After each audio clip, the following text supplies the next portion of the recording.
15 বছরের পুরনো বেসরকারি বাস এবং মিনি বাস আগামী কয়েক মাসের মধ্যে শহরের রাস্তা থেকে উঠে যাচ্ছে।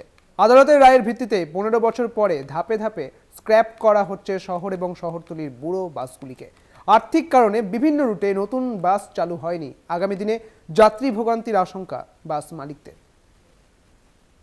ন্যাশনাল গ্রিন ট্রাইব্যুনালের নির্দেশে 2009 সাল থেকে ধাপে ধাপে 15 বছরের বেশি বয়সের বাসকে বাতিল করার প্রক্রিয়া শুরু হয়েছে।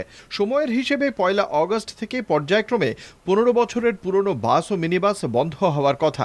কেএমডিএ ও সংলগ্ন এলাকায় প্রায় 3,500 বেসরকারি বাস চলে। 2009 সালের 31শে জুলাইয়ে আদালতের নির্দেশে আগামী কয়েক মাসের মধ্যে প্রায় 2,500 বেসরকারি বাস ও মিনি বাস রাস্তা থেকে উঠে যাবে। করোনাকালে প্রায় 2 বছর রাস্তায় গণপরিবহন বন্ধ ছিল। সম্প্রতি আদালতের নির্দিষ্ট করা 15 বছর সময়সীমা আরও 2 বছর বাড়ানোর আবেদন জানিয়ে মুখ্যমন্ত্রীকে চিঠি দিয়েছে বিভিন্ন বাস মালিক সংগঠনগুলি, কিন্তু আদালতের রায় থাকায় সেই বিষয়টি বিবেচনায় আসেনি। 2024-এর যে 15 বছর পরে যে দিনটা আসছে, আজকে আমাদের সেই কালো দিন স্টার্ট হয়ে গেল। এখন হচ্ছে এখান থেকে 3 মাস পরে দেখবেন সাইলেন্স স্টপ হয়ে যাবে। কখন গাড়ি নেমেছে আমাদের, কোনো গাড়ি সেপ্টেম্বরের রেজিস্ট্রেশন, কোনো গাড়ির অক্টোবরের রেজিস্ট্রেশন, এইরকম করতে করতে করতে করতে ডিসেম্বর 2025 প্রায় 2,500 গাড়ি কিন্তু কলকাতা মেট্রোপলিটন থেকে উড়ে যাবে।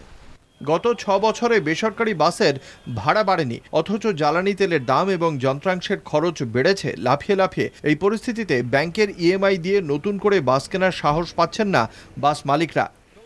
নতুন গাড়ি নামানোর ক্ষেত্রে যেটা অসুবিধা হচ্ছে, এই মুহূর্তে গাড়ি টোটাল অন রোড করতে গেলে পরে 30 লক্ষ টাকা একটা গাড়ির দাম পড়ছে, লোন হচ্ছে, তার 40,000 টাকা মিনিমাম ইএমআই আসছে।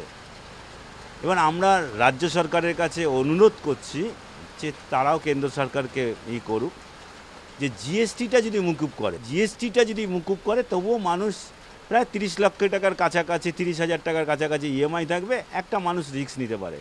আজকের দিনে কোনো রুট যদি 3,000 মিনিমাম বাতচিত না থাকে, তাহলে গাড়ি নামানো সম্ভব না কোনো মালিকের। ইতিমধ্যেই বিকল্প চিন্তাভাবনা শুরু করেছে পরিবহন দপ্তর। বেসরকারি ক্যাব সংস্থার সঙ্গে শহরের বিভিন্ন রুটে নতুন বাস পরিষেবা চালু করার বিষয়ে সরকারি তরফে আলোচনা হয়েছে। তবে যাত্রী চাপ সামাল দিতে এই পরিষেবা কতটা কার্যকরী হবে তা নিয়ে প্রশ্ন তুলেছে বাস মালিক সংগঠনগুলি। আগামী 2-1 মাসের মধ্যেই কলকাতা, হাওড়া সহ উত্তর ও দক্ষিণ 24 পরগনার একাধিক রুটের অধিকাংশ 15 বছরের পুরনো বেসরকারি বাস রাস্তায় নামতে পারবে না। এর জেরে যাত্রী ভোগান্তির আশঙ্কা থেকেই যাচ্ছে। ক্যামেরায় সুবীর দাসের সঙ্গে সত্যসুন্দর ভট্টাচার্যের রিপোর্ট, কলকাতা।